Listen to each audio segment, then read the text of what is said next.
Salut à tous, alors aujourd'hui on va vous parler des différentiels comme on me l'a demandé. Donc je dis on parce qu'on est deux. Tu dis bonjour? Bonjour. Voilà. Donc au sujet des différentiels, alors le sujet il est un petit peu vaste.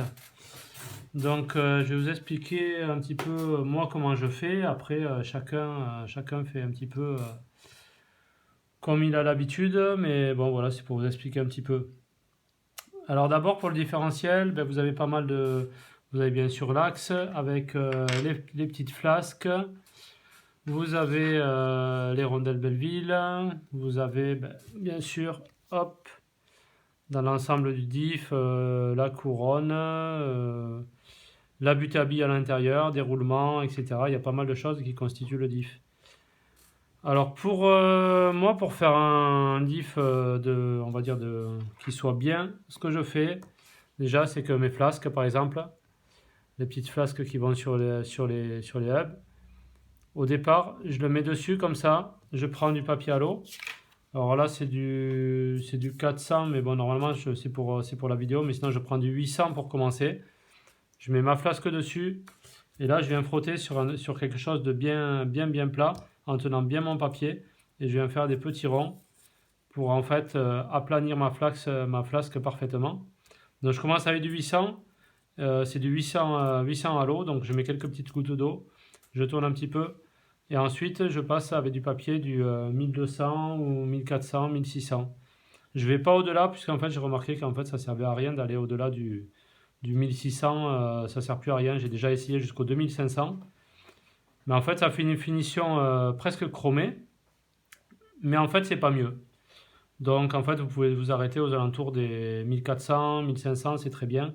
Donc papier de carrossier, c'est du papier de carrossier, c'est du papier à l'eau.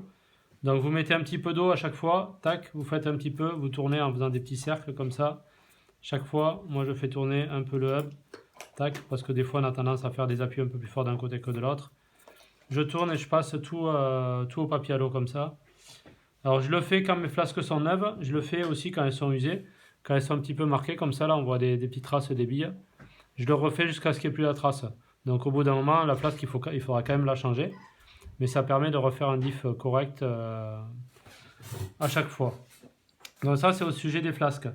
En ce qui concerne les billes, ben, ça dépend. Alors, je prends des fois des billes acier de chez Kanzen. Kanzen, c'est un fabricant de billes et de roulement qui est français, très rapide.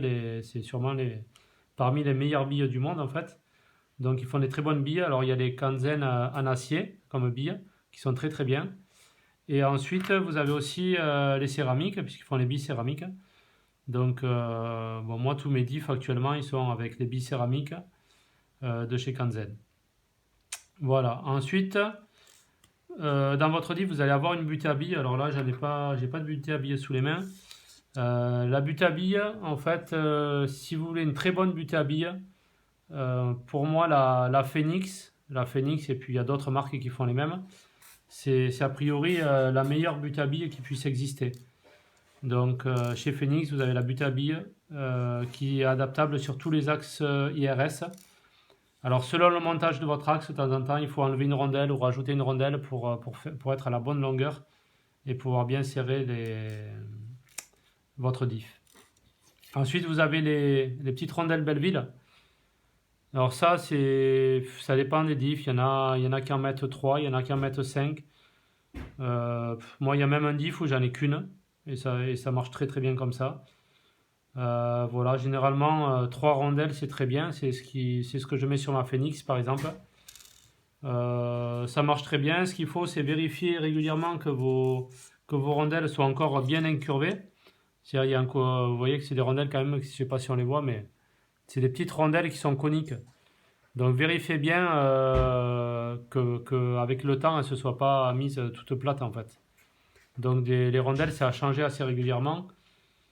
Et de toute façon, un diff, faut savoir que les flasques, les billes et les rondelles, ça se change quand même assez régulièrement, on va dire. Donc, euh, donc ça, c'est pour les rondelles. Donc on a vu la butée, on a vu les flasques. En ce qui concerne les couronnes, moi je mets beaucoup de couronnes Kimbrug. Voilà, pour moi, c'est d'ailleurs la plupart des gens qui roulent en pancar mettent des couronnes Kimbrug. En 48 dp, bien sûr. Ensuite, au niveau de la graisse, moi j'ai encore de la graisse comme ça, je sais pas s'il existe encore.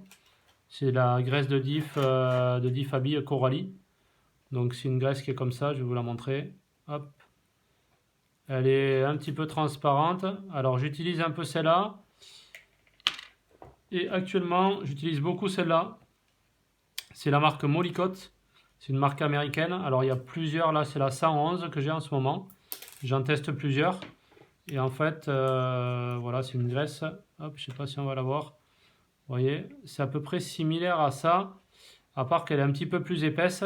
Et du coup, je trouve qu'elle tient mieux sur les billes. Donc avec la force centrifuge, cette graisse elle a tendance à quand même rester, j'ai l'impression, un peu plus longtemps. Après, il y a plein d'autres graisses, il y a plein de marques qui font des graisses de bonne qualité. Hein. Je crois que Associatid en faisait à l'époque. Il y a voilà, une graisse de diff habille classique. Voilà, même actuellement, moi j'utilise plutôt ça que ça, mais parce que celle-là a tendance à être un peu trop fluide et elle part au bout de quelques pas qu'il n'y en a plus, quoi. Alors que celle-là reste plus longtemps. Voilà, donc ça c'est un petit peu pour les graisses. Après, au sujet du réglage du diff, moi, ce que je fais, en fait, je serre un petit peu mon diff.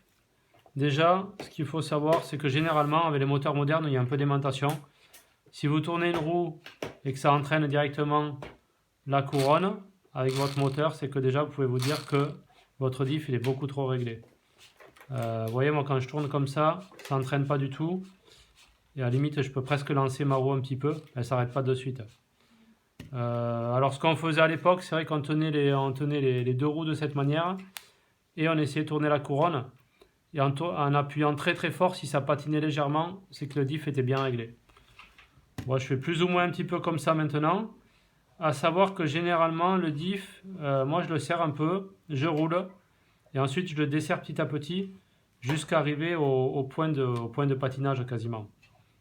Donc l'idéal, c'est que le diff soit très très libre, le plus libre possible sans patiner. Donc en fait, il faut toujours le régler à la limite du patinage. Alors c'est assez facile quand on est en stock. Quand on est en modifié, vu la puissance du moteur, c'est déjà beaucoup plus dur. Mais c'est vraiment voilà, il faut arriver à être au point de limite de glissement. Et du coup, quand vous êtes en course, si jamais la piste prend du grip, faut penser à resserrer un petit peu le diff d'un huitième de tour ou quelque chose comme ça. Donc c'est quand même, c'est pour ça aussi quand vous allez vous entraîner, c'est important de rouler sur une piste sans voiture thermique pour écouter le bruit de votre diff, voir s'il patine pas, etc. Donc voilà, après j'ai pas grand chose à dire de plus sur le diff.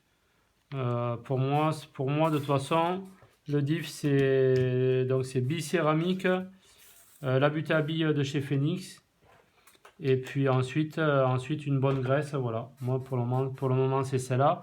Molykote, il y a toute une gamme dans leur graisse. Ou alors vous avez ce genre-là, mais moi je trouve que c'est un petit peu moins bien. Enfin, après c'est mon avis. Hein. Après il y a plein de graisses qui peuvent être compatibles pour faire des diffs. Donc je peux pas vous dire exactement, il y en a tellement sur le marché. Elles marchent toutes. Et en fait le principal c'est d'avoir des flasques bien plates, des bonnes billes et une bonne butte à billes. C'est déjà ça le principal. Et ensuite une graisse à peu près correcte du commerce. Ça ira très bien. Donc voilà, pour le diff, c'est un petit peu rapide, mais en même temps, il y a pas mal de tutos aussi sur le net pour les réglages de diff. Chacun fait un petit peu à sa sauce. Si je suis en course, par exemple, juste un petit truc, si par exemple je suis en course et je veux refaire mon diff entre deux manches, ce que je fais pour le roder, on le faisait un peu à l'époque, c'est un peu brutal, mais en fait, vous tenez une des deux roues. Et par exemple, vous tenez 7 roues comme ça, vous tenez votre voiture comme ça, vous allumez votre voiture, vous mettez un petit peu de gaz moteur, ça va vous faire roder le diff un peu plus rapidement. Par contre, mettez pas le moteur à fond, mettez juste un petit filet de gaz. Vous faites ça pendant une minute à peu près. Votre diff va être à peu près rodé, vous allez regarder s'il patine rapidement. Tac, vous serrez jusqu'au point de patinage. Et si vous êtes en course, que vous avez des doutes, vous faites un huitième de tour en plus. Pour être sûr que ça patine pas pendant votre manche. Donc voilà, Allez, je vais vous laisser pour ce sujet.